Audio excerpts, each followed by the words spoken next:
మనం ఒక్కొక్కసారి నిర్ణయం తీసుకోవడంలో తడబడుతుంటాం. ఆ తడబాటు వల్ల కొన్ని అనవసర విషయాలలో చిక్కుకొని పోతాం. ఒక ట్రాప్లో పడి చెడు అలవాటుకి బానిస అవుతాం. ఇది అంతా ఎందుకు జరుగుతుంది? అలాంటి టైంలో మనం ఎలా ఆలోచించాలి? సరైన నిర్ణయం ఎలా తీసుకోవాలి? దీని గురించి ఈ వీడియోలో డిస్కస్ చేద్దాం. ముందుగా భగవద్గీతలోని ఒక ఎగ్జాంపుల్ మీకు ఎక్స్ప్లెయిన్ చేస్తాను. అర్జునుడు కూడా ఒక ట్రాప్లో పడిపోయాడు. అదేంటి అంటే, కౌరవులు తన బంధువులు, చిన్నప్పటి నుండి కలిసి పెరిగాం, వారు తనకు మంచి తలపెట్టేవారు, వారిని ఎలా చంపాలి?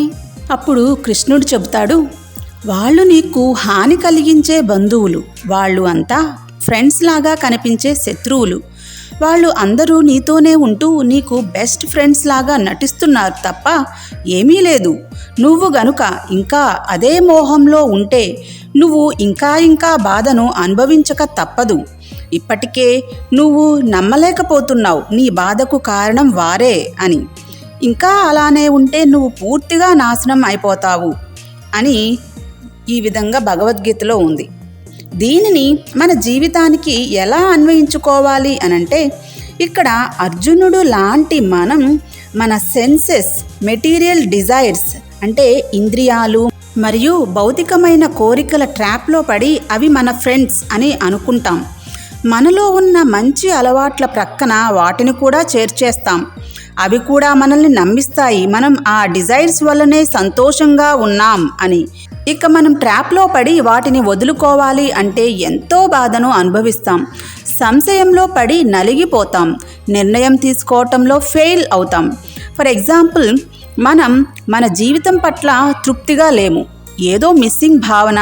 అలాంటప్పుడు వేరొక వ్యక్తి మనతో స్నేహంగా, ప్రేమగా ఉంటే మన మనస్సు ఆ భావనతో, సంతోషంతో నిండిపోతుంది. ఇక మనం మన హ్యాపీనెస్కి కారణం ఆ వ్యక్తి అనే ట్రాప్లో పడిపోతాం. ఆ వ్యక్తిని మన సంతోషానికి కారణం అయిన వాటి సరసన కూర్చోబెట్టేస్తాం. ఇక ఆ వ్యక్తిని ఒకవేళ వదులుకోవాలి అంటే ఎంతో ఆలోచిస్తాం, ఆవేదన చెందుతాం. మన నుండి సంతోషం పోతుందేమో అనే భ్రమలో, భయంతో పడి నలిగిపోతాం.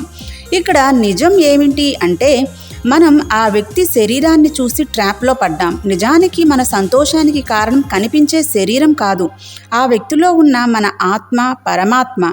భౌతిక వాంఛకు మనం ఇంపార్టెన్స్ ఇస్తున్నాం. ఈ ఇంద్రియాలు మరియు భౌతిక కోరికలు అన్నీ చెడ్డవి.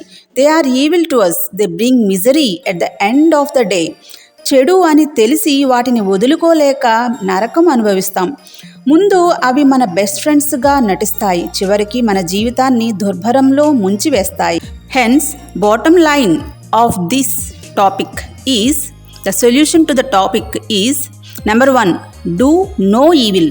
Number 2, do not let evil be done through others by your command. Number 3, do not tolerate evil by silence. Number 4, non-cooperation with evil is the best way.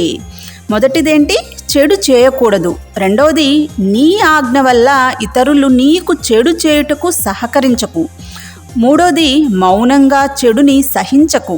నాలుగోది, చెడుకి సహకరించకపోవటం ఎంతో మంచి పద్ధతి. So this is the video, today's video. Hope you all like this video. Thank you so much.